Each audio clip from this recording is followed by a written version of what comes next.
questioning his support for President Donald Trump. CNN host Don Lemon asked a Republican strategist on his show Wednesday night whether she would vote for former Nazi leader Adolf Hitler if he was nominated by the GOP. In an emotional segment, also featuring former Republican Congressman David Jolly and Democratic strategist Angela Rye, Lemon questioned how Alice Stewart could back Trump in spite of accusations of racism and sexism leveled against the president. "You can't overlook it," Don responded. Stewart, a former communications director for Ted Cruz's presidential campaign. "It's a bright light, and that bright light is an oncoming train. And you cannot overlook it. But at the end of the day, like I said, he wasn't my first, second, third, fourth or fifth choice for the Republican nominee, but he ended up being the party's nominee. And I am a Republican, I'm going to support Republican candidates when that is the..." Lemon then interjected, "But if the party nominates Hitler, are you going to vote for him? That's what I don't get. That's a far-fetched hypothetical in my view," Don Stewart responded.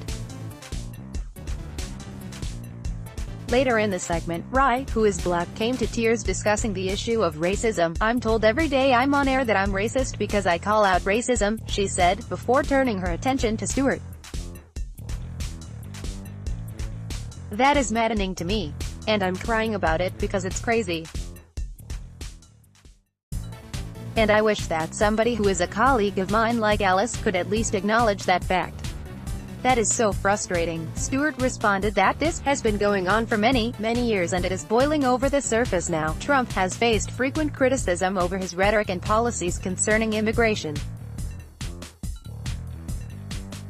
During his campaign, he called for a shutdown on all Muslims entering the United States, referred to Mexican immigrants as rapists, and has pushed for a wall to be built along the entire United States-Mexico border.